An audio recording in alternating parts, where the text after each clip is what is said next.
Hi, and welcome to Lori's Legacy Podcast, Episode 3.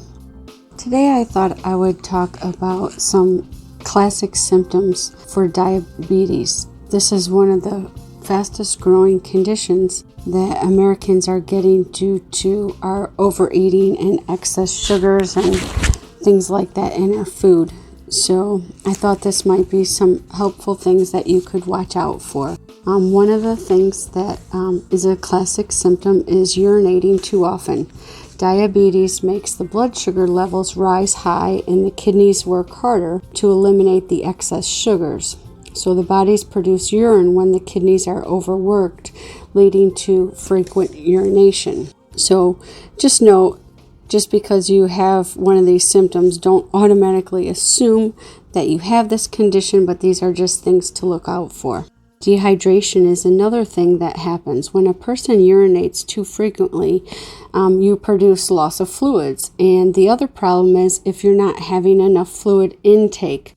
There's a lot of different formulas out there. Some people just say drink a gallon of water. I've also heard minimally you should drink half of your weight. So for example, if you weigh 100 pounds, you should have 50 ounces of water. If you weigh 200 pounds, you need 100 ounces of water. That's the bare minimum rule of thumb. So if you don't drink enough water, it can lead to dehydration.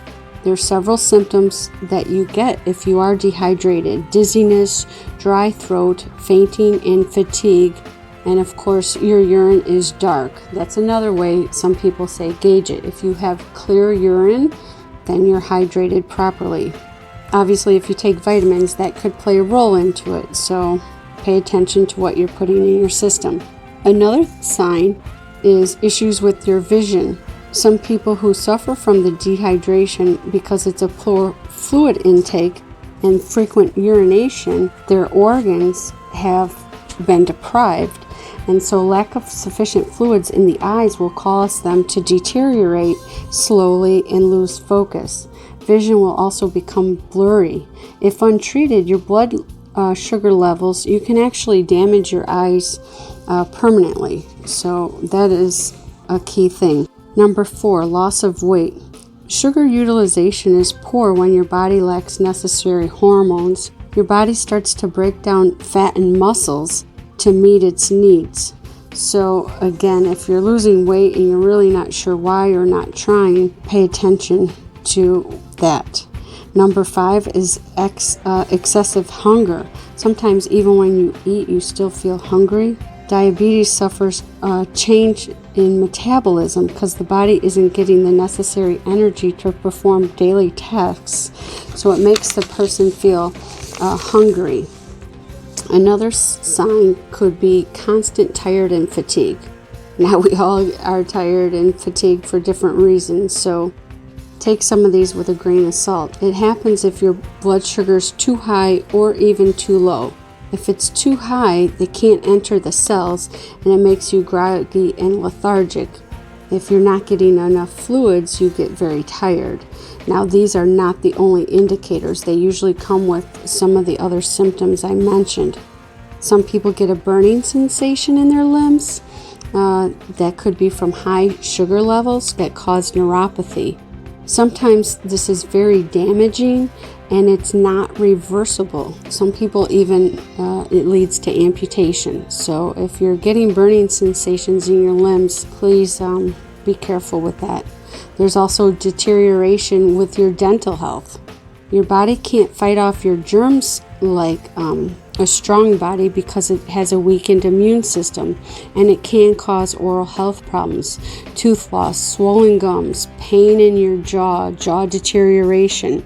So again, some of these things aren't fixable, so you have to stay on top of it if you start to have some symptoms and conditions. Also, development of infections. This is a big thing because you have a compromised immune system, so people can constantly get infections. Women, they can get vaginal infections. People get urinary tract infections. Many other things they get without any explanation. And then the last one is overall poor health. In addition to a weak immune system, diabetes makes it very hard for your body to heal. It's less capable to have the body repair itself. So you just have to overall be very careful. Even if you get a bruise or a cut, it takes longer to heal if you're a diabetic. Some people get into a pre-diabetic state, and if they're heavy and they lose weight, they can actually overcome it. It's very important to eat healthy with fruits and vegetables. You may want to stay away from red meat and your sugar, because those are all linked to diabetes. So it's important to have the nuts and whole grains and fruits and vegetables. Be active. That's a huge thing. I know I've run into many clients and they're like, I can't exercise, I can't, and the list of the I can'ts go on, but it needs to change to I'll try. Even if you're only walking down the driveway several times a day to get the mail, or a few extra things in the house that you could do that you would normally not do. You just can't be stagnant. So you always can help share this. You can subscribe to my podcast to hear more things that may benefit you or friends or family. If you would like to get a hold of me, I would certainly love to help you out. Things like being a diabetic does affect your insurance. It affects getting a supplement depending on your insulin. It affects your life insurance, and I can go into that on a much greater scale with you. You can reach me by going to lorieslegacy.net or calling 815-509-5911. And like I said, send any referrals my way, and take care and God bless.